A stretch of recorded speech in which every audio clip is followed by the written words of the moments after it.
Ladies and gentlemen, the procession of the members of University Management Committee and Deans will now enter the hall.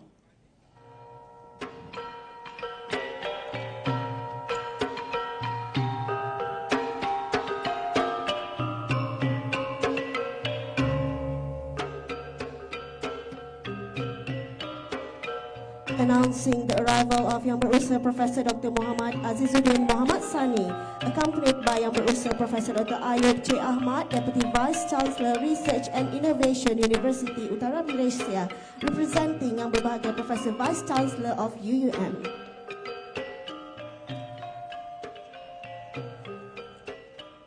Ladies and gentlemen, please remain standing for the National Anthem Negaraku and the University official song Biru Warna.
Ladies and gentlemen, kindly be seated.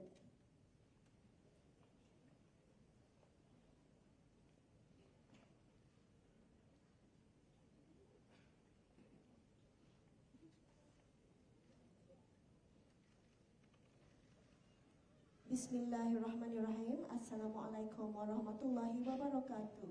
And a very good morning. Yang Berusaha Professor Dr. Ayub J. Ahmad, Deputy Vice Chancellor Research and Innovation, representing Yang Berbahagia Professor Dr. Ahmad Bashawi Haji Abdul Ghani, Vice Chancellor Universiti Utara Malaysia, Yang berusaha Associate Professor Dr. Muhammad Fuad Othman, Assistant Vice Chancellor of UUM College of Law, Government and International Studies, also Dean, School of International Studies. Yang berusaha Professor Dr. Mohd Azizuddin Mohd Sani, Professor from the School of International Studies, UUM College of Law, Government and International Studies. Members of the University Management Committee, Deans, Professors, Senior University Officers, distinguished guests, lecturers, students, ladies and gentlemen. I bid you a warm welcome to the inaugural Professorial Lecture entitled Freedom of Political Speech in Malaysia. Ladies and gentlemen, let us begin our event today by beseeching the blessings from the Almighty. And for that, please allow me to invite Al-Fadil Ustaz Wan Nur Zuhaidi Wan Abdullah to lead the dua recitation.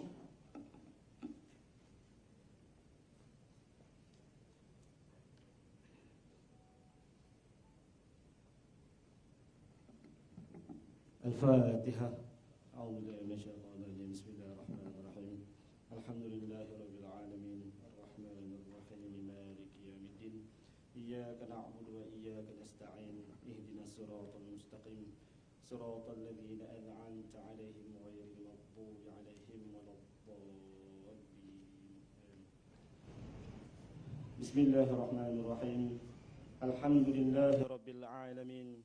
Wassalatu wassalamu ala Sayyidina Muhammadin wa ala alihi wa ashabihi ajma'in. Ya Allah, Ya Rahmanu, Ya Rahim. Segala puji bagi Allah, Tuhan yang Maha Esa dan memiliki segala kurniaan. Kurniakanlah inayahmu kepada kami sekalian, bersempena dengan majlis syarahan pengukuhan Profesor Universiti Utara Malaysia. Kami menadah tangan dan berdoa ke hadratmu agar dikurniakan kesejahteraan dan perlindungan dalam segala aktiviti yang kami laksanakan. Ya Allah, Ya Fa'alul lima yurid, kami memohon kepadamu ya Allah agar engkau berkati majlis ini dengan limpahan rahmatmu. Semoga segala usaha kami dalam menjayakan majlis ini mendapat keridaan dan hidayahmu. Sesungguhnya kami berhimpun pada hari ini ya Allah bagi menyatakan kesyukuran di atas kurniaanmu yang tidak ternilai. Jadikanlah kami hamba-hambamu yang sentiasa bersyukur, sama ada nikmat yang sedikit, lebih-lebih lagi nikmat yang melimpah ruah kepada kami. Kurniakanlah kepada kami apa kiranya ilmumu, sinarilah hati-hati kami dengan cahaya dan hidayahmu. Semoga dengannya kami mudah menerima dan menghayati serta mengamalkannya. Ya Fattah, Ya Alim, sucikan hati kami dari sifat nifak, amalan-amalan kami daripada riak, lidah-lidah kami daripada berdusta, dan mata-mata kami daripada khianat. Ya Allah, Ya Mudabbirul Amri, satukan hati-hati kami, eratkan silaturahim dan semangat perpaduan di kalangan kami. Hindarilah diri kami daripada perasaan keji sesama sendiri, cemburu nista, buruk sangka, iri hati, meninggi diri, sombong bongkak, dan dari segala sifat mazmumah yang pastinya akan menjatuhkan martabat kami. Allahumma ja'al jam'ana hadza jam'an marhuma wa tafarruqana min ba'dihi tafarruqan ma'suma wa la taj'al lahum fina wa la ma'ana wa la man yasma'una shaqiyyan wa la matruda wa la mahruma. Allahumma ja'al khayra a'malina akhiruh wa khayra a'malina khawatimuh wa khayra ayyamina yawma qaka fih. اللهم اغفر لنا ذنوبنا ولإخواننا الذين سبقونا بالإيمان ولا تجعل في قلوبنا غلا للذين آمنوا ربنا إنك رؤوف رحيم ربنا آتنا في الدنيا حسنة وفي الآخرة حسنة وقنا عذاب النار وصلى الله على سيدنا محمد وعلى آله وصحبه وبارك وسلم والحمد لله رب العالمين. Amin, amin, ya Rabbal Alamin. Thank you very much, Al-Fadil Ustaz. Distinguished guests, ladies and gentlemen, the inaugural Professorial Lecture is a platform for all professors in UUM to present lectures in their respective fields, and these lectures will be compiled and published by the University. Our distinguished speaker for the inaugural Professorial Lecture today is Yang Berusaha Professor Dr. Mohd Azizuddin Mohd Sani, Professor of International Affairs from the School of International Studies, UUM College of Law, Government and International Studies. Distinguished guests, ladies and gentlemen, may I have the honor to invite Yang Berusaha Professor Dr. Ayub J. Ahmad, Deputy Vice Chancellor, Research and Innovation, to introduce our distinguished speaker. Please welcome.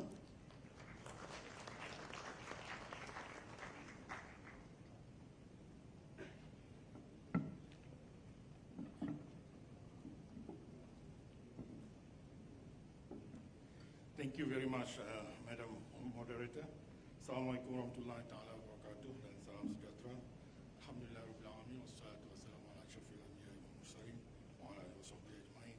Allahumma shalli ala sayyidina Muhammad wa ala sayyidina Muhammad. Yang berbahagia, Associate Professor Dr. Muhammad Fuad Osman, Assistant Vice Chancellor of Colgis and Dean of School of International Studies, Southeast. Yang berusaha Professor Dr. Muhammad Azizuddin Mohd Sani, distinguished professors, guests, ladies and gentlemen. I would like to join others in congratulating Professor Dr. Muhammad Azizuddin Mohd Sani for having the inaugural Professorial Lecture today in this auditorium. Let's give Professor Dr. Azizuddin an applause. I'm confident with his wisdom and vast experience, this session will achieve the objectives. It is an honor for me to be chosen as the person who is going to introduce Professor Azizuddin before the audience. Before I say something about Professor Azizuddin, why not we listen to two testimonials given about Professor Azizuddin from two distinguished persons who know him very well. First, it is from distinguished Professor Dr. Shamsul Amri Baharuddin, founder of Institute of Ethnic Research, KITA, UKM. He says, quote, Professor Azizuddin belongs to a new generation of high-performing social science scholars in Malaysia, an active researcher, published, articulate with global network, and an accomplished university administrator. He is indeed the leading scholar in politics and international relations in contemporary Malaysia. As an emerging public intellectual and involved public policy formulator, he is a sought-after mass media commentator as well as in the construction of public policies for the general public in Malaysia. His academic performance can only improve and expand. So are his many contributions to Malaysian public in the near future. Another one is from Ambassador retired Tan Ching Tiong, former director of ICS Singapore, who says, quote, Professor Azizuddin was invited to be a visiting fellow attached to the Malaysian Studies program at ICS in order to work on a few issues in which he is one of the foremost experts. We found him to be a conscientious researcher who gets along well with his peers and who is always willing to explore the finer points of a discussion. Just as importantly, he does his utmost to keep to agreed deadlines and to incorporate the opinions of reviewers chosen by ICS to study his writings. During his time with us, from 1 March to 31 October 2014, Professor Azizuddin was very productive. He gave 2 public seminars and contributed articles to Asia's perspective and Asia's trends. Professor Azizuddin is a scholar Asia looks forward to collaborating with again in the future, unquote. Ladies and gentlemen, let me read his background and achievements. Professor Dr. Muhammad Azizuddin Mohd Sani was born on 3 June 1975 in Kampung Pisang, Batu Gajah, Perak. His wife is Rafidah Rofi'i, and together they have 4 children, Nusra, Amni, Aris, and Adilia. He is an up-and-coming academic in the national and international stages. He specializes in the fields of politics and international relations. It is known as an expert in political theory and philosophy, human rights, civil liberties, media politics, democratization, and Malaysian politics. He graduated with Doctor of Philosophy in Politics and International Relations from Kiel University, United Kingdom in 2007. He got both his Masters of Arts in Political Science in 2000 and Bachelor of Arts Honours in Political Science and History in 1999 from Universiti Kebangsaan Malaysia. He was the winner of Book Prize Award for Political Science as the best student in political science in the 1999 UKM convocation. In his early education, he attended Sultan Yusuf Secondary School in Batu Gajah, Gunung Rapat Secondary School in Ipoh, Satu Primary School in Tapa, and Sultan Yusuf Primary School in Batu Gajah, all located in Perak. Ladies and gentlemen, regarding his career as academic in UUM, Professor Azizuddin was promoted to professorship attached with School of International Studies, SOIS, College of Law, Government and International Studies, Colgis, in 2016 at his age of 41 years old. Prior to that, he was associate professor from 2012, senior lecturer from 2008, and lecturer from 2000. He was recruited in UUM as tutor on 16 January 2000, which means he has served UUM for 19 years. He was known to be keynote speaker, presenter, panelist, and moderator in many local and international conferences. He has previously won several performance awards for UUM and Colgis. Professor Azizuddin has contributed his expertise as public intellectual locally and internationally. He has been involved in public advocacy and interviewed by many media agencies on Malaysian and international affairs, such as the RTM, TV3, Asro Awani, and TV7, TV9, Channel News Asia, Media Indonesia, Wall Street Journal, and Bloomberg. His opinion was used in the coverage of many mainstream presses, such as Bernama, Berita Harian, Utusan Malaysia, News Straits Times, the Malay Mail, Sinju Cikpo, and Sinar Harian. In fact, he is the columnist for Berita Harian since 2012 and has published more than 150 articles. His article published in Berita Harian from 2009 till 2015 were reprinted by Universiti of Malaya Press in a book publication entitled Dinamika Wacana Politik Malaysia dan Antarabangsa, 2017. He is also the columnist for Sinju Cikpo in 2018.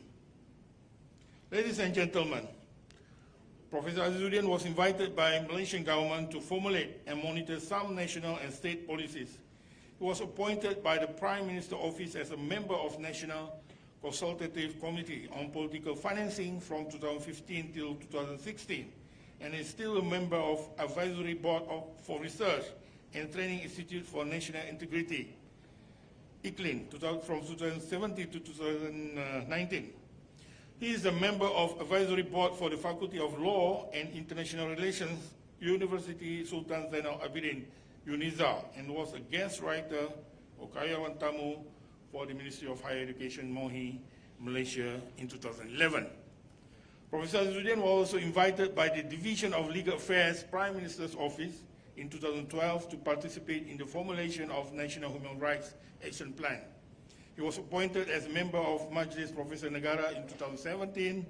He has participated in many discussions with many agencies and NGOs regarding issues of politics, socio-economy, and youth development, such as Institute Integrity Malaysia, IIM, Suruhanjaya Hak Asasi Manusia Malaysia, SUAKAM, and Institute Darul Rizwan, IDR. In UUM, he was the Director of Research and Innovation Management Center, RMIC, from 2017 to 2018. He was the Dean of School of International Studies, SOIS, from 2011 till 2013. He was the Senate member for year 2011, 12, 13, and 2017. Some important highlights for his achievement and contribution in the UUM management include, number one, UUM managed to get 4-star from 3-star in previous years for MyRA in 2017. UUM researchers managed in 2018 to secure 63 FRGS, 2 PRGS, and 1 TRGS grants with the amount of 4.9 million ringgit, which is the highest in the UUM history. The program of Bachelor of International Affairs Management, BIAM, managed to get ASEAN University Network Quality Assurance, AUN-QA, in 2013. And the QS and THE rankings for the UUM have also increased steadily over the last few years. Research ecosystem with the introduction of SCOE, UCOE have been improved. Besides those positions, he was the chairman for the Program of International Affairs in College of Law, Government and International Studies, Colgis, UUM, and chairman of National Resilience Studies in the Institute of Tun Dr. Martis Todd, IPDM. Ladies and gentlemen, at international level, Professor Azizuddin was awarded with fellowship grants, 2 research grants, and was appointed as visiting fellow in the Institute of Southern Asian Studies, ASEA, Singapore in 2014. Also in 2014, he was appointed as visiting professor at the National Institute of Development and Administration, NIDA, Bangkok, Thailand. Both institutions are renowned think tanks in respective countries. In 2016, Professor Azizuddin was invited by the Federal Foreign Office of Germany as one of the experts to facilitate the establishment of Deradikalisierung, or in English, de-radicalization policy for the federal government of Germany. He was engaged previously with many foreign embassies in Malaysia, particularly Turkey, Germany, Qatar, the Netherlands, and Indonesia. Professor Azizuddin has published his articles in many journals locally and internationally, where 33 of his articles were indexed by ISI, Scopus, and ERA, such as in Japanese Journal of Political Science, Journal of Contemporary Asia, ASEAN Journal of Political Science, Asian Politics and Policy, and Asia Pacific Media Educator. He was on advisory editorial board for Journal Malaysia and Masyarakat, or Men and Society from Universiti of Malaya, and Journal of International Studies from UUM. Professor Azizuddin has produced 13 academic research books, and 2 of them were published by the ASIA Singapore. In 2018, he won 2 publication awards. The most number of books published by UUM Press, and number 2, the best edited book for the book entitled Democracy at Work in Malaysia, edited by Dr. Ummu Atiyah Ahmad Zakwan and published by UUM Press. Ladies and gentlemen, in terms of research, he managed to complete 3 international grants, 2 of which sponsored by ASIAS and one by Southeast Asian Human Rights Studies Network and ASEAN University Network. Professor Azizuddin managed also to complete several national grants, such as 5 FRGS, 2 ERGS, and 1 LRGS, and 1 each for the grant offered by the Institute for Youth Research Malaysia, IYRES, Ministry of Youth and Sport and Global Movement of Moderates, Ministry of Youth and Sport and Global Movement of Moderates, GMM, plus many UUM and university grants. In 2016, he was appointed by Mohd as panel assessor for national grants offered by Mohd, and in terms of supervision, he has successfully supervised and produced 16 PhD graduates. Moreover, he was appointed as external assessor for 31 PhD theses and 70 master's theses and dissertations from many universities. Prof. Azizuddin have a tremendous career as leader in the institution of higher learning and researcher come public intellectual advocator. With his clear vision and mission plus knowledge and experience, he can contribute a lot to the success of UUM or any institution that he would like to join later in his life. Once again, I would like to say congratulations to Professor Dr. Azizuddin for your inaugural professorial lecture, and I hope you will achieve more in your career as political scientist in the future. Thank you very much, and let us hear his lecture entitled Freedom of Political Speech in Malaysia. Wabillahi taufiq wal hidayah. Wassalamualaikum warahmatullahi wabarakatuh.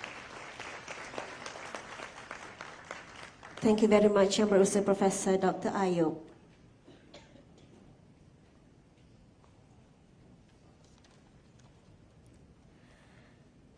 Distinguished guests, ladies and gentlemen, we have come to the pinnacle of our event. It gives me a great pleasure to welcome our honorable speaker, Yang Berusaha Professor Dr. Mohd Azizuddin Mohd Sani, to deliver his lecture.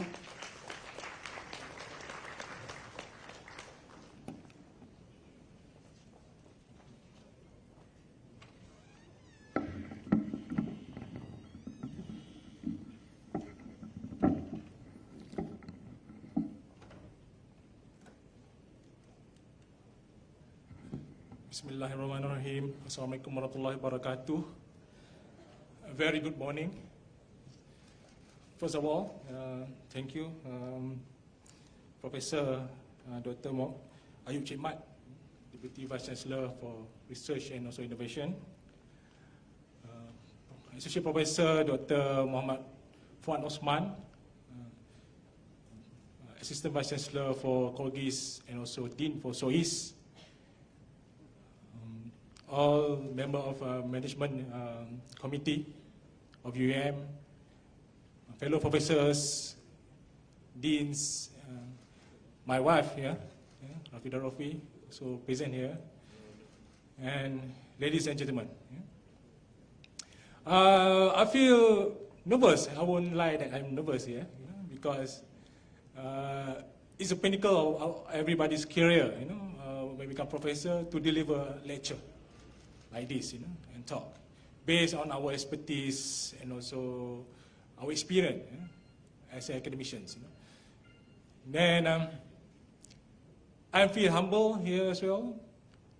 I'm also proud myself because, Prof Ayub, as my ex-bosku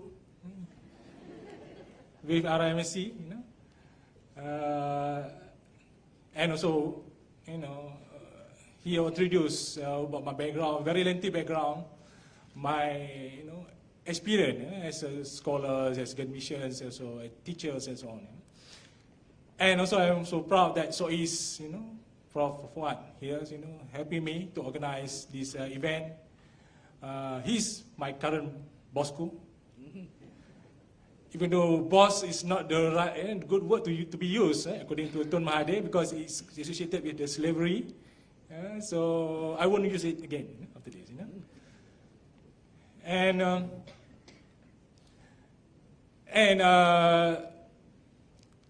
also, as with all the professors here, and also all my fellow friends, students here, I'm feel delighted. I actually want to express my gratitude to all the organizers, especially SOIS, Kolgis, UKK, Selamatan, Chancellery, UN Press, and all that involved for these events. Okay, probably I should start my lecture. My lecture is entitled Freedom of Political Speech in Malaysia. Why I chose these titles is because my experience as an academician for, 20 years. I think I dedicated all my life to study about these topics, freedom of speech in Malaysia. Since I also get involved in academics, I always explore on these titles. Even though probably many of you know me because of my views and comment on elections, for example, politics in Malaysia, but among scholars, among my peers, they know me because I'm considered as an expert on freedom of expression. Even not mentioned in the slide, in my books. I also being invited a lot by Universiti of Malaya to advise and also to get advice and also to share my knowledge about this, from law schools, of Universiti of Malaya. Okay. Before I go further to discuss about freedom of political speech, I also want to dedicate my lecture to these three important persons in my life, my academic life. First is Associate Professor Salihah Haji Hassan.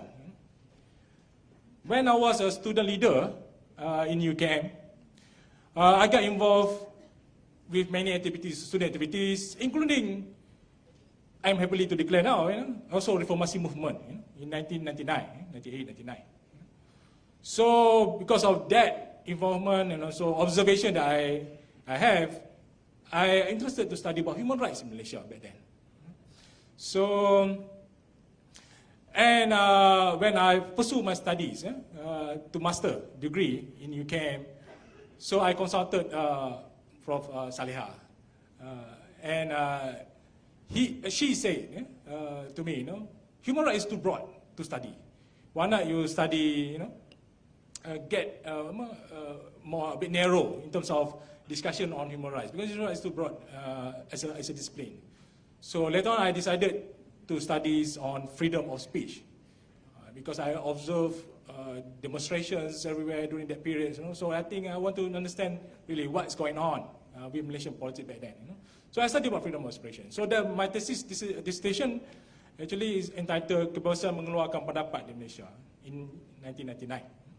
So after I completed my master, I joined UM, and also I want to continue to study about this topic. So then I pursue my doctoral degree in UK, in Keele University, UK. I'm lucky got to have one,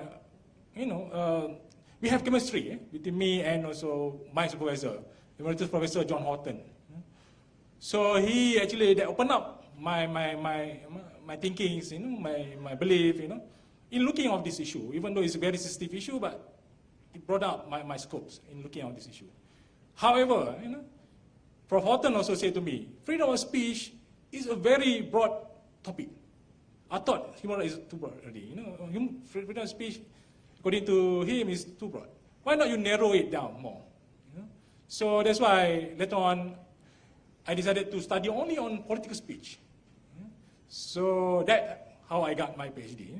I'm studying about freedom, the theory and practice of freedom of speech, freedom of political speech in Malaysia. So I'm very grateful to have both of these, supervisors who guide me to become what I am today. What about Professor Ulong? Some summary. I know him long time ago when I was an undergraduate student in UKM. When I was a president of Faculty of Social Science and Humanities, he was the dean back then in 1998. So I still remember when I was pursuing my PhD, I met him and also asked him get his advice, what best to do. He asked me, how old are you? I said, back then I was 28. You know that, he said, you know that I got my PhD when I was 32, so beat me, he asked me. So later on I got my PhD when I was 31, so I managed to beat him. So he's very, I consider his mentor because he's pushed me all the time, even until today, still very close to him. And until remember, he asked me, when do you want to apply for professorship? He asked me, So I say, very soon I will apply for professorships, He said that I got my professorship when I was 38, so you must beat me. So, but I managed to get my professorship when I was 41 years old, so I lost. I say, Prof, I couldn't beat you, because it's not fair to me, because I have to go through the several positions first, as senior lecturer, but then there's no senior lecturer, for him. I thought that's the last challenge that he gave to me. And later on he said, why not? Okay, you already got your professorships. Make sure that you deliver your lecture, professorial lecture, within 18 months after you got professorships. So it's a challenge for me. But for me, I got my professorship in November 2016, now already March, I think. I passed the 18 months period that I was supposed to. So I met him. So even though I invited him to come here, but he couldn't come, but he said that whatever you do, I'm happy for you because you really put the challenge and pursue on that. So that's why I feel that in life as a academician, you need to have somebody that really push you to become a great scholar. And they as a guide for you, as a role model for you to become a great scholar. Okay. Next, my life as a academician actually all started with these articles. Mahasiswa Pasca Crisis, that I wrote in July, actually published in July 1999, is the first article that got published by me. It's about the student movement during the Reformasi period in 1998, 1999, how the student should progress as agents of change during that time. So why it's special? Because that's actually how I got the idea about freedom of expression and freedom of speech. And the article actually, Mahasiswa Pasca Crisis, actually based on an article wrote by Abdul Razak Baginda, entitled Malaysia Pasca Crisis. So I got that, from there I got the idea. So from there, so I have my own motto. If you ever to be my friend on Facebook and also WhatsApp, you can see the words there. Life is research. Because for me, everything is research, including here. I observe you also. One of the way of I'm doing research about for you, for example. So that's the way I see things. And next, Okay, now I go to discuss the topics about freedom of political speech. It's a very in-depth and also very complex issue, actually, freedom of political speech. So I try to share with you, bit by bit, in order for you to understand. I don't want to go straight away to jump to discuss further, but later on I will explain to you. But political speech, freedom of political speech, according to Tom Campbell, say that the public good is best attained by a government that allows people's right to freedom of political discussion. Unlike in the West, where there appears to exist widespread understanding about the essential role of political speech, the need for political speech in the Asian society is always overshadowed by wider political considerations. So I always like that, and also based on systems that the one country practice. So based on that, there are many considerations when it comes to political speech. In West, they have experience, 100 years experience in practicing democracy. So they have matured enough to understand really about democracy, but not many Asian countries that just get independent for what? For example, Malaysia just 60 plus years old got their independence. So we still experiencing on these particular issues. And okay, I put here Abraham Maslow, hierarchy of needs. What hierarchy of needs got to do with freedom of political speech? Because I think in order for us to understand the Malaysian context of freedom of political speech, we need to understand the society, Malaysian system and also Malaysian society. Actually, Malaysian society evolved from a very, I'll give you an example. Middle class is very small back in 1971 when the NEP started, new economic policy started. So, but by year 2015, we already have, according to World Bank, 52% of our population can be considered under category of middle class. So you can see the society is expanding. Okay, whatever happened actually during the 80s, 90s, the reformation period, 2000 until today, actually not considerably happened. The political crisis that we have actually because of the society expanding, society progress. So why is related to this? The more people, demand, get educated, economic stables, and they're also conscious on politics. The more they have that, and the society also expand, the more they demand new things. So what happened today actually is a reflect of this, and also the progress of the society. So that's why what I'm discussing with you later, about Malaysian context of freedom of political speech, bear in mind always about this concept, because it's related with Abraham Maslow's hierarchy of needs. Okay, now we go to what is political speech. Okay, political speech actually enshrined under Article 10 of our federal constitutions. Later on I will explain further more. But actually it's a part of expression. According to Shah Salih Faruqi, it expands the parameters of right to cover communication by word of mouth, signage, symbols, gesture, work of art, music, sculpture, photograph, films, video, cartoons, computer art, architecture, print media, and cyber speech. However, whatever expression that needed actually must have some elements of politics inside. So, okay, next, under Article 19, UDHR, Universal Declaration of Human Rights, 1948, says that everyone has the right to freedom of opinion and expression. This right includes freedom to hold opinion without interference and to seek, receive, and impart information and ideas through any media regardless of frontier. Okay, this is according to United Nations. This is just a guide how to practice freedom of political speech. Okay, why is so important about political speech? Because first is the truth. So that's the most important thing. Bercakap benar, kebenaran. That's why we need to have political speech. Even though some probably lie and justify in the name of, religion, I don't think it can be acceptable. So the truth is the main important things to have. And of course, self-government and also participation. So we need to speak out to check and balance of the government. So we need political speech. And the last is personal and collective autonomy. So meaning that, you have a capacity as an individual capacity, also as a collective, you need to express yourself politically.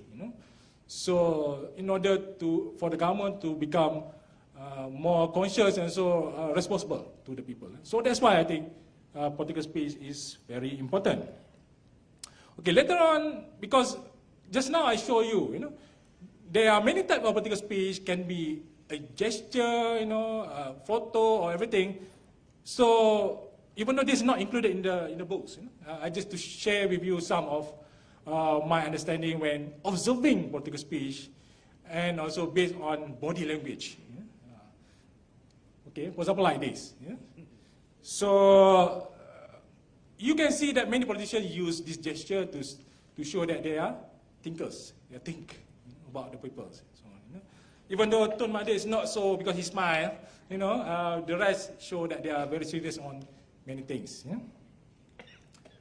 They like this kind of photo as well, to take together with books. Whether they read or not, I'm not sure. So, but they love to portray themselves as intellectuals, thinkers as well.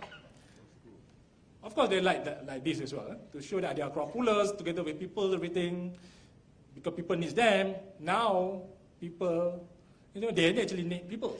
If not, they're not in the government. They're also very religious, to show that they're religious.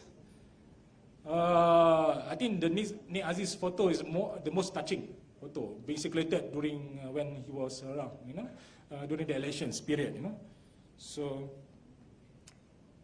and also leaders need to show that they can order, can command. So by pointing finger is showing that they can command, And also they request, people come join me. So that's the gesture of asking people to come see you, meet you. And they also need legitimacy. I'm the world leader. This is important. If you study about international law, it's very important to get recognition from people abroad. For you to become, prime minister or any position that you have. And normally those photos that appear, people can interpret, whatever they want. Especially like this photo. What can you take out from this? So. And I used to also, mimicking Najib, saying, to show that, what the people's, perception to us during the election periods, I'm not sure, I'm not the actor, so probably my mimicking is not so real. But if you see that, the photo of Najib there, front cover of Bloomberg magazine, with at the forehead, you can see the word survivor. Even the Bloomberg also thought he will survive in the last election, but they're wrong, including me as well. Okay, but we're not talking about just only those photos that I showed to you, but actually there are many more concerning issues when it comes to politics, sometimes so sensitive. So these are some of the caption, or photo that you can see that related to political speech. Okay, now we're going to go more critical part, to understand about freedom of political speech. Okay, first actually political speech or public speech. Some call public speech and some call political speech. Vis-a-vis non-political speech and also private speech. Why there's a need to differentiate these two? Because many scholars believe that somehow any democracies, any government need to differentiate these two, in order to protect the legitimate political speech or worldwide political speech compared to the unlegitimate, or not worthwhile, or worthless political speech. So scholars, like Frank Morrow, try to define this. He said that political speech is concerned with the public interest, covering issues such as policy, government, education, and the organization of society. Speech that deal with political matters, distinguished in a broad sense from personal and individual matters. Okay, if you can see that there's a word education there. why education is there? But some scholars still believe that education is not under category of politics, but more a social aspect. And what about religion? Whether religion is part of political speech. For example, if you say something about religion, is it part of political speech? But in many democracies, religion is not part of political speech, but not in Malaysia, because religion is already institutionalized in the system, so become a political speech. So another scholars like Robert Box, criticized the idea of absorbing private speech within the category of political speech. He contends that the most important feature of category of political speech is that it should consist of speech concerning with government behavior, personal policies, policies, whether the government unit involved in executive, legislative, judiciary, or administrative. So Bob explains that protected political speech should not cover scientific, educational, commercial, or literary expression as such. So, for example, like photo that I showed you, my face with Najib. If the face is, Prof. Ayub, for example, is not going to be political speech. But the face is Najib, political figure, it becomes a political speech. So that's, how different they try to make, to differentiate between these two. Okay, we go a bit deeper. Theory of freedom of political speech. There are two dominant theories that argue on political speech. First, it's called strong liberalism, or also can be known as absolutism. So this theory that believe that there should not be any restriction on political speech at all. Whether it's hate speech, obscenity, whatever, don't restrict. Because once restricted by the government, it's like a slippery slope. So government will have intention to restrict more and more and more. So that's the argument. So stop restricting political speech. Another theories argue that there should be a reasonable argument to regulate speech. So speech should be regulated. Hate speech, for example. Some argue that religious speech also need to be regulated, and so on. So based on reason that why we need to regulate this speech. So because not all speech, political speech, is that good for the society. Some probably detrimental to society. So we need to restrict political speech. So there are two debates among scholars argue about those things. And like I said just now, because scholars also believe that political speech are very valuable for democracy, so they need to have a special protection of political speech in the constitution, any constitution in a democratic states. So US, they have, under first amendment of their constitution, actually about freedom of speech. And in US, they allow all kind of political speech, except speech that related to issue of libel and defamations. So if you say lie, fitnah, so you can be persecuted. That's in the US. Okay, next, religious expression versus secular expression. This is very complicated issues, because among scholars, they are considered as restrictive because they say that they won't accept religious argument as part of political speech, and so they see that it's not important for the Muslim, then should be restricted. Religious expression, meaning whatever you talk, discuss, or your sermons, whatever, can be restricted according to these groups that say that religious expression is unimportant. But there are also another group, permissive theories. They say that actually secular view actually more detrimental to the society, because if you consider that 90% of the world population at least embrace any religion, so because of that, how can you curb religious expression? So this group actually against the move. And one interesting to see, in the context of Malaysia, Malaysia actually everybody must embrace at least one religion. So that's why in our IC you can see the word religions there, Islam, whatever. So because especially during the emergency, and until the 1980s, 1990s, for those who don't embrace any religion, considered as communists back then. But nowadays, no. Nowadays, I think many people in some ethnic group in Sabah and Sarawak, they don't embrace any religion at all. So they can be allowed to announce that they are not not embracing any religions. So animism or something like that. So that can be allowed. Okay, next.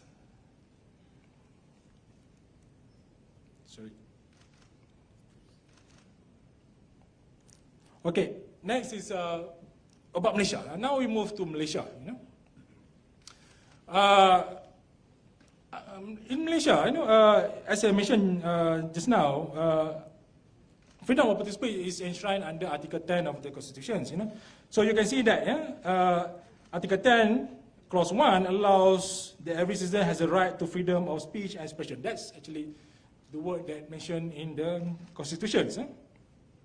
Thus, there is clearly a right to freedom of speech, but this is limited by Article 2, which permits Parliament to impose such restriction as is deemed necessary or expedient in the interest of the security of the Federation or any part of thereof, friendly relation with other countries, public orders or morality, and restrictions designed to protect the privileges of Parliament or of any legislative assembly or to provide against contempt of court, defamation, or incitement to any offence.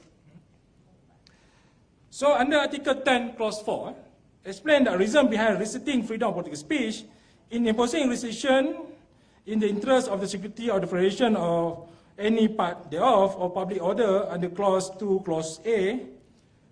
Parliament may pass law prohibiting the questioning of any matter, right, status, position, privilege, sovereignty or prerogative established or protected by the provisions of Part 2, Article 152. What? I think you know, right? 152 is about language, Bahasa Melayu. 153, special right to Malay, also Bumi Putra, and 181 is about royalty. Otherwise, in relation to the implementation thereof, as may be specified in such law, other law like Sedition Act, so on. So meaning that in the Constitution already forbid Malaysian to question anything about Malay rights, and also language, and also the royalty. So it's clear, mentioned in the Constitutions.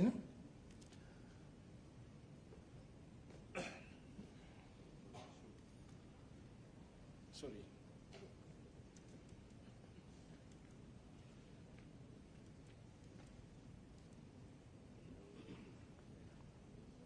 Okay. Okay, freedom of political speech in Malaysia, as mentioned just now, protected under Article 10. So that under this, this provision, or many acts can be developed. There are other like Sedition Acts, Communication and Multimedia Acts, for example. And I think if you look on the one case, for example, Dewan Undang Negeri versus Nordin Saleh, it was held that Parliament may restrict freedom of political speech only on ground specific by the constitutions. Similarly, Dewan Nair versus Public Prosecutor, 1975, ruled that any condition limiting freedom of political speech not falling within the Article 10, Clause 2, 3, and 4 cannot be valid. So, thus, the general ground of state necessity, public policy, public interest, good governance, efficiency, and common sense are not constitutionally permitted ground for deprive a citizen of the right. So, meaning that, if the government want to argue that they want to restrict freedom of political speech on this ground for national stability, for example, public policies, they cannot do that because it's not justifiable under the constitutions. So, Article 159 actually gave Parliament power to abrogate any law pertaining to human rights, which also cover in the context of political speech. That's why laws such as ISA before, established through these articles, and also other law, for example, Sedition Act, Official Secret Act, and also Printing Presses and Publication Act. So, okay, now we try to somehow look on the context of the theory that I showed to you just now, whether it's practical in the context of Malaysia today. So in Malaysia, whether Malaysia practice absolutism, I think probably you know the answer. But where the answer come from? Actually, there's a case that already explained about there should be no absolutism practice in Malaysia. For example, in Public Prosecutor versus Oikisek, Justice Raja Azlan Shah, the late Sultan Azlan, went on to argue against absolutism approach by saying that, but as far as I'm aware, no constitutional state has attempted to translate the right into absolute right. It's clear, mentioned in the, it become precedent case, and so definitely Malaysia not jump into a conclusion to argue on this matter. What about reasonable regulations? This is very interesting. Okay, in UKM 4 case, Universiti Kebangsaan Malaysia 4 case, I think student, you probably need to familiarize with this case. The Court of Appeal ruled that Section 15 Clause 5 of the UUCA prohibits students from involvement in politics was unconstitutional and violated freedom of political speech. In his written judgment, Judge Muhammad Syamuddin Muhammad Yunus argued that the restriction of freedom of speech is permitted by Clause 2A of Article 10 in interest of public order or morality. In addition, the restriction must also be reasonable. Any restriction imposed on freedom of speech by Parliament must be a reasonable restriction, and the court, if cannot upon to rule, has the power to examine whether the restriction so imposed is reasonable or otherwise. I fail to see in what manner the Section 15 Clause 5 Clause A of the UUCA relates to public order or public morality. I also do not find the restriction to be reasonable. Clearly, the provision is not only counterproductive but repressive in nature. So, because of this judgment, the government, amended the AUKU, UUCA. So, but it also is precedent case that whatever mentioned with regard to come Article 10 of the Constitutions must also explain about if any restriction must be reasonable regulated. So, however, so far there's no attempt yet to amend the Constitution because it's required the Constitution amendment, which I don't think it would happen because the government so far don't have two-thirds majority of in the Parliament, so cannot really review this session. But I think the term reasonable regulation should be should be included, embedded in the constitutions. Okay, now we go to see the practices of freedom of political speech. I think I made a comparison between 3 periods.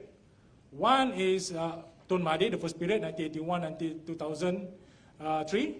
Then Najib's period, from 2009 until 2018. And Pakatan's period. So I will explain details.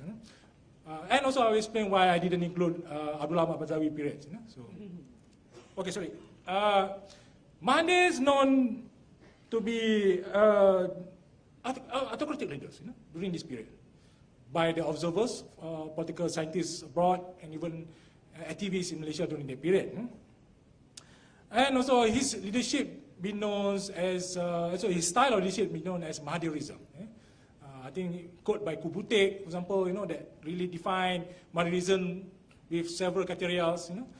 But I won't take those debates, but I want to include, analysis made by Suhakam actually, Malaysia Human Rights Commission in 2001 by Tan Sri Harun Hashim, the late Tan Sri Harun Hashim, and Tun Musa Hitam. Tun Musa Hitam was the first chairman of Suhakam. Harun Hashim is the deputy. So they define human rights in Malaysia based on these criteria. Economically, we are very good, according to them. Prosper in 1990s. Even though we have crisis, but prosper. We have more money in that's why we can build Putrajaya, KLIA, so on, so forth. Socially, we are very good because many Malaysians are able to have a good education and so good health. Socially, we are very good. Culturally fair. Fair because we practice Islam, for example, and also cultures, Malay culture, but also at the same time accommodate other race, religious belief as well. So that's why, in terms of that, they're fair, but not politics, according to them. Politics, there are many restrictions imposed by Mahathir. Why Mahathir imposed those restrictions? This is the explanation from Mahathir. Okay, Mahathir contend that Malaysia's multicultural, multiracial, multireligious, multilingual society made it an appropriate forum for open debate via press or other channel of some issues. Okay.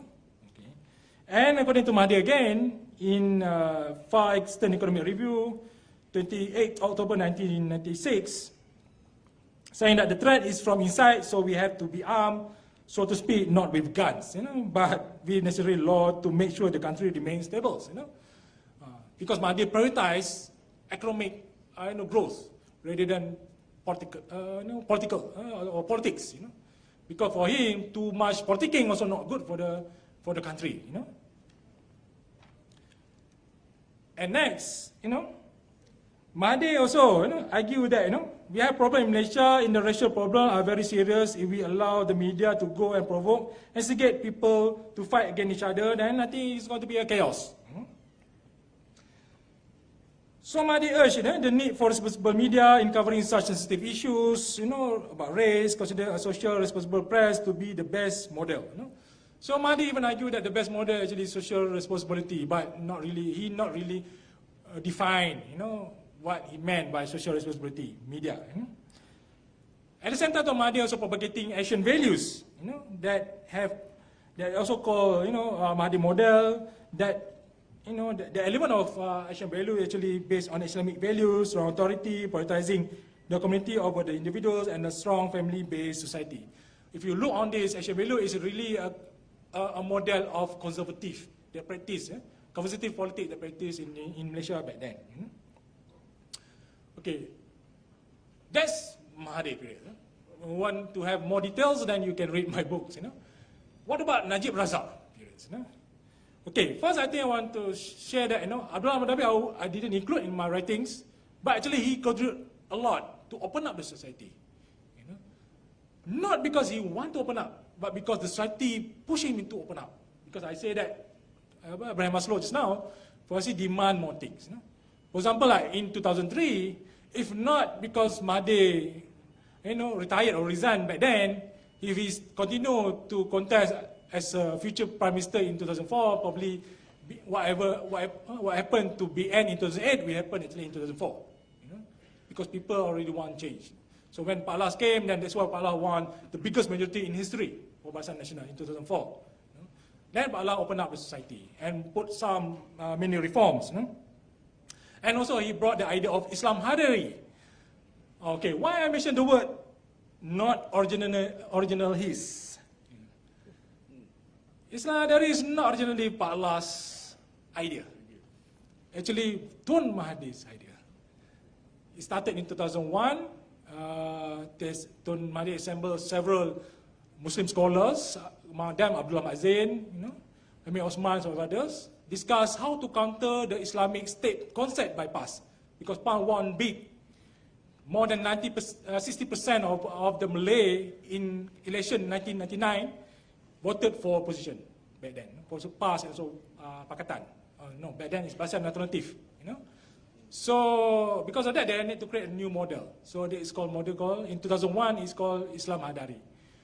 But Mahathir unable to really pursue on this model, then later on Pak Las took it and become his model. So actually it started by Mahathir, not Pak Las. Okay, next is Najib's. Okay, Najib's period you can divide into two periods actually. One is pre-19 GE13 and pre-2013, and second period is post-GE13. Because Najib in pre-GE13 actually a very moderate Najib, very open. Not because Najib want to open it, because he promised to Pak Las when he took over. He promised to Pak Las to propagate what Pak Las asked them to do, to open up the society, put some reform in the system, policy, and because of that, and also at the same time, so what Najib did is he abolished many laws, ISA, EO, Emergency Ordinance, many other laws, and amended many laws, except for Sedition Act that he retained. So, in hoping that he got support from Malaysian, but he failed. He lost a popular majority, vote for Barisan Nasional in 2013. Because of that, Najib changed. He become more, more strict in his policy. I won't say repressive because he still allowed to open up the society, but many issues that cover Malay agenda and also religious agenda become his main issues, dominant issues. And so, because of that, he introduced POTA and SOSMA, for example. There are some other laws that introduced. And Najib also very interesting. He also, if those who study about freedom of expression, probably you know about clear and present danger. Najib is the one that used this argument a lot during his premierships, saying that if something happens, trigger, then it can blow up, it can become riots, everything. So he used this term that being used a lot also in the West.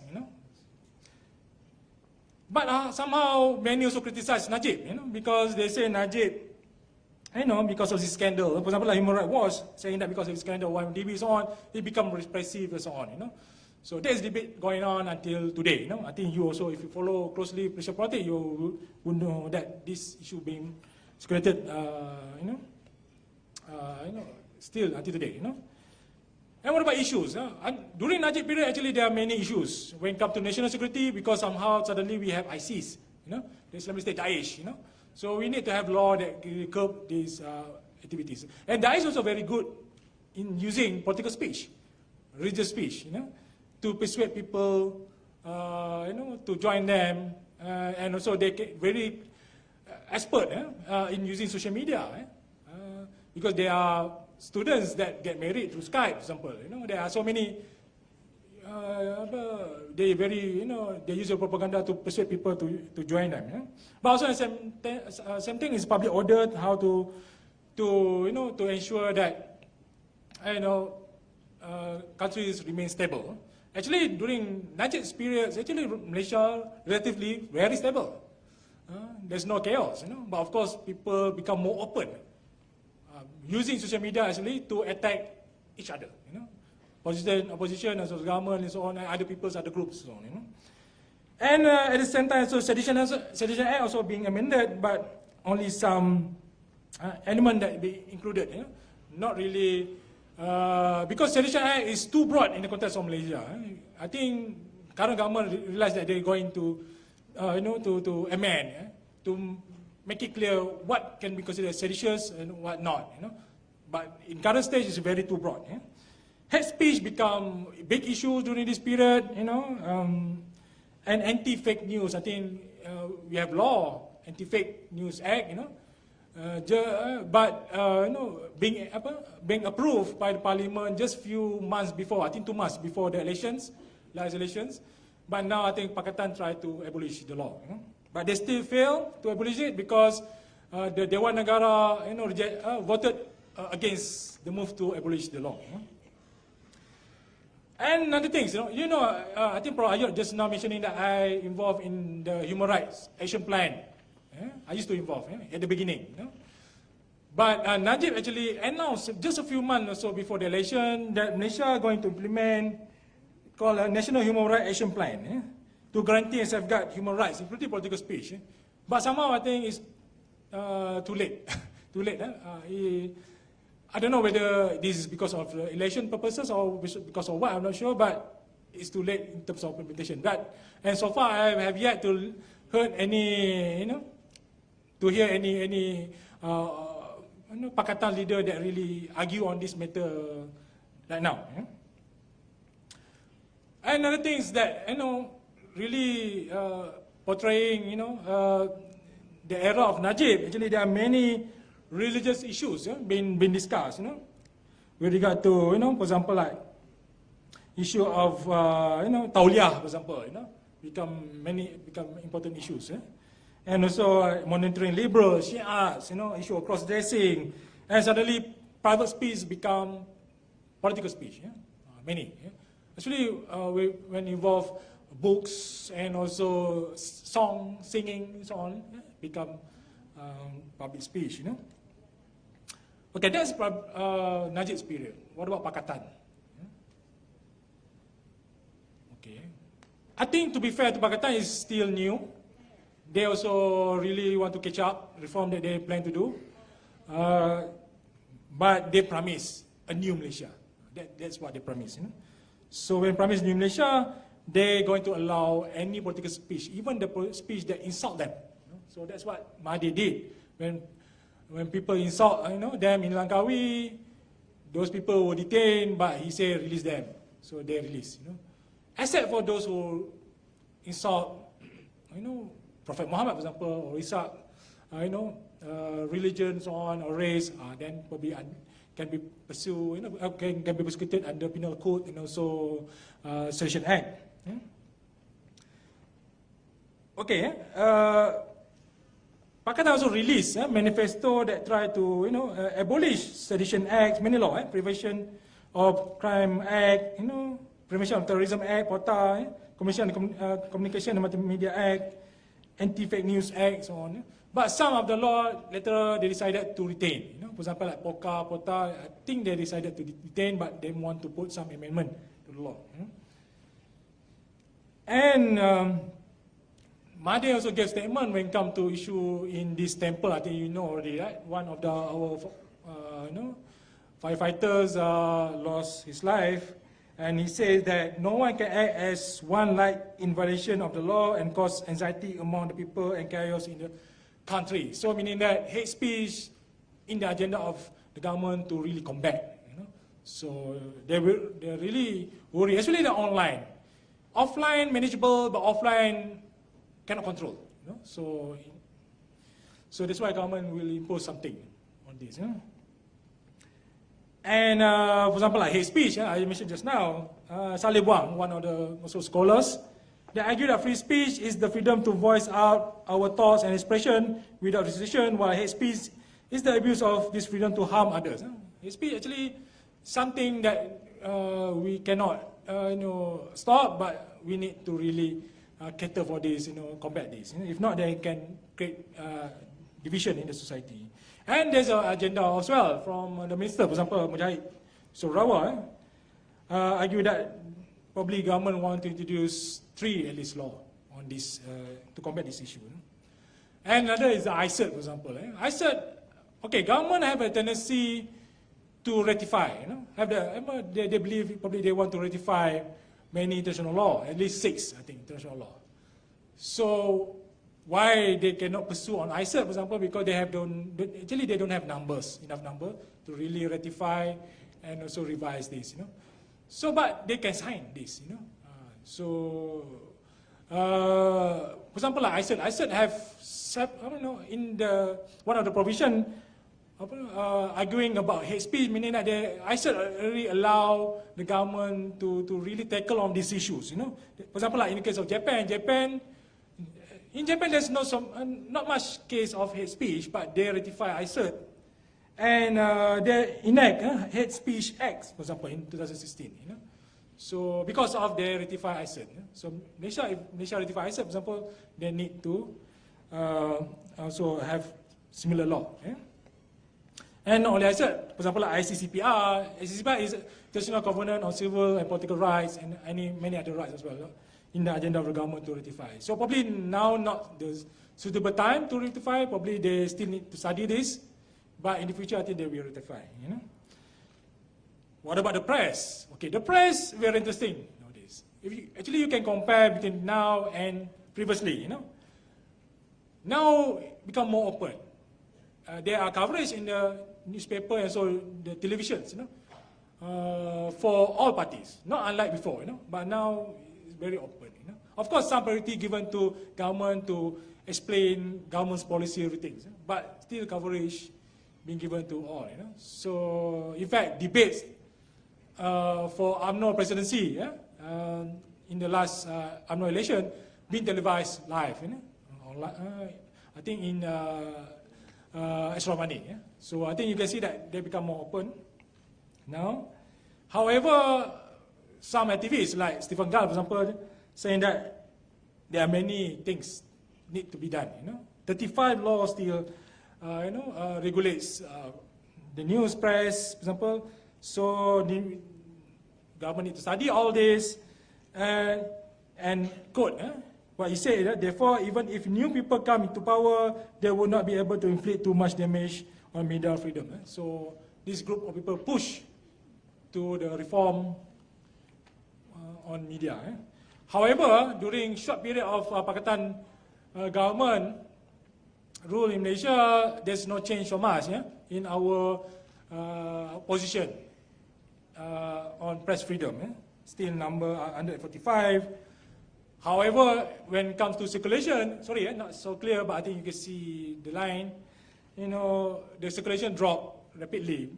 That's why some newspaper almost closed down. Some closed down already, but they are suffering. Because of course, because people don't buy any more newspaper. Not because they don't like newspaper, because they go online. So that's the reality nowadays.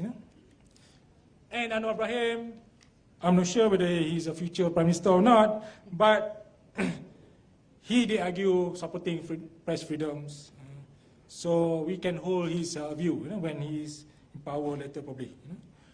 Okay, that's Pakatan government roughly this period.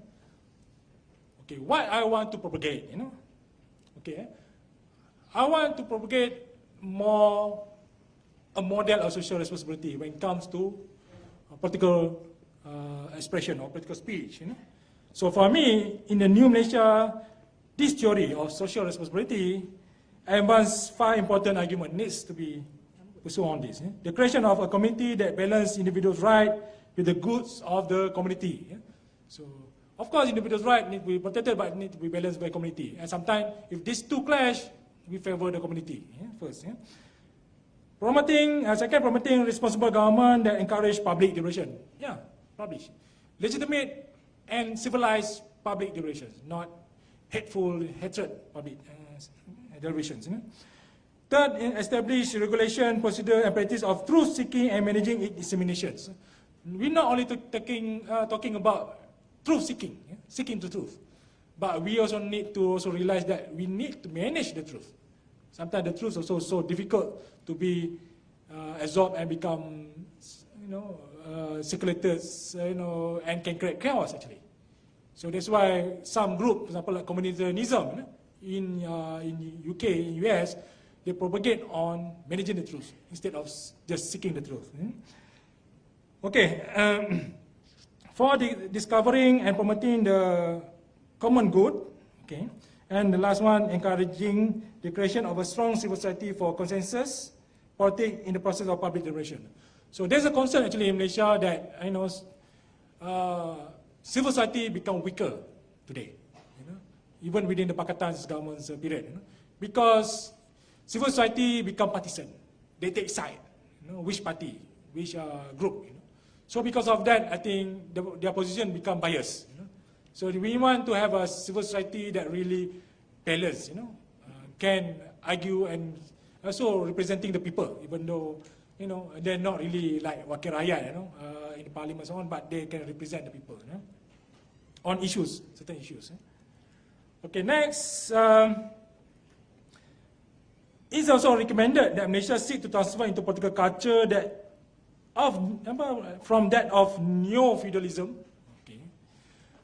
It's not like feudal before, but neo-feudal actually when we have one leader's rules, a long period, or even one party long period, and so not only that, but we concern on the culture that brought by the neo-feudalism, the patronage system, So the culture that really embed in our society.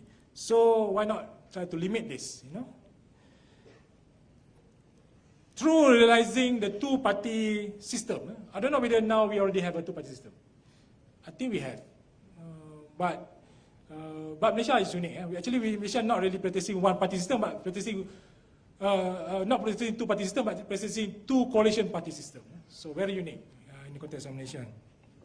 And strong civil society, paying more attention to human rights by balancing the civil and political rights with the economic and social rights, creating a responsible price system, reforming legislation for free speech, and expanding the role of SOACAM. So SOACAM actually demanding more role to be played when it comes to human rights. Okay, George Orwell pointed out that if large number of people believe in freedom of speech, there will be freedom of speech, even if the law forbids it. Conversely, if public opinion is sluggish, inconvenient minority will be persecuted, even if law exists to protect them. Thus, it is clear that democratic state like Malaysia need social responsibility to be applied for the common good of society as a whole. Okay, in conclusion, I know you're being bombarded with so many heavy stuff. So, in conclusion, in my view, there are at least three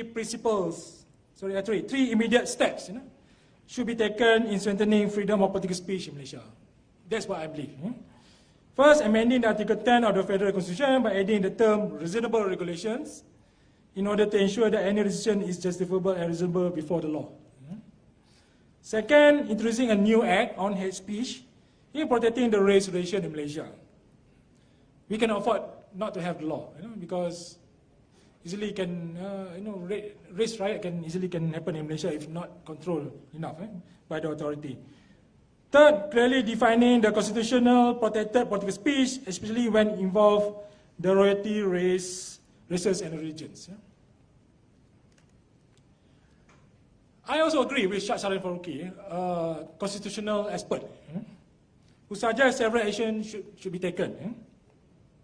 First, to create an independent law reform commissions. I'm not sure they created already, but but then they should create.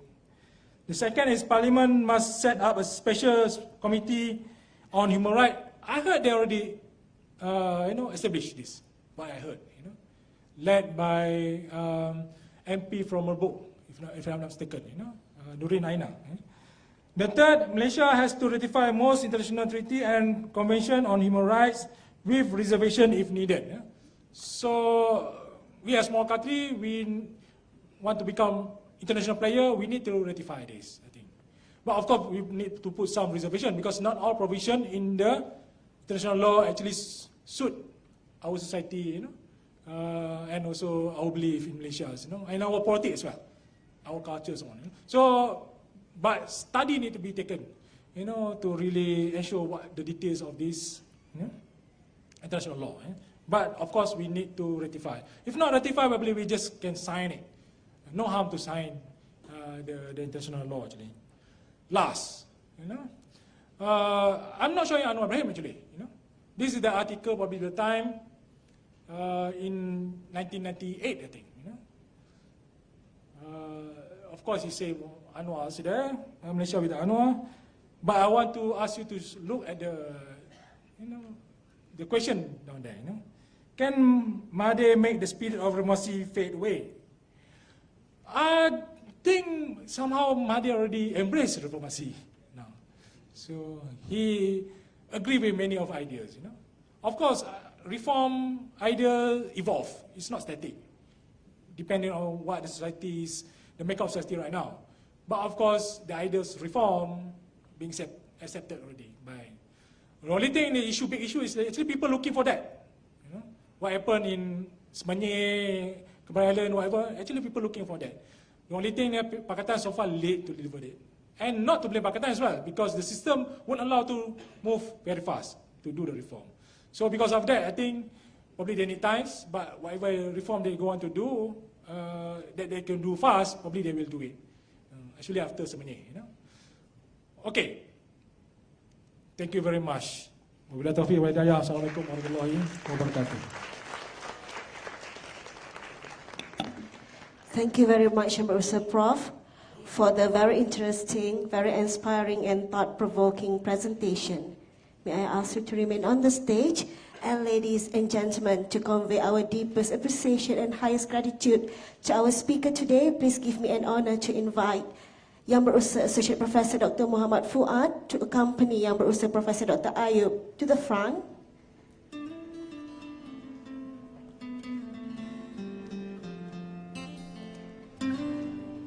And I am honored to invite Yang Berusaha Professor Dr. Ayub to present a memento to our distinguished speaker.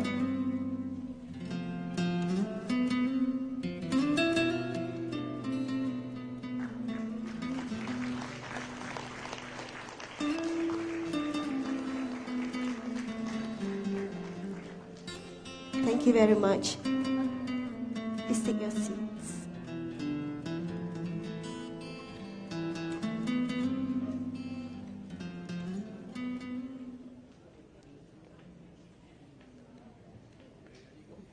Yang Berusaha Prof, distinguished guests, ladies and gentlemen, the presentation of souvenir marks the end of the inaugural Professorial Lecture today.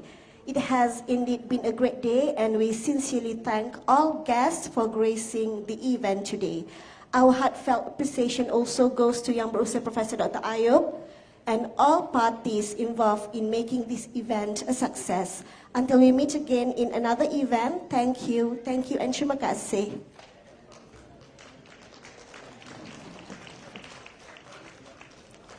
Ladies and gentlemen, the procession of professors will now leave the hall.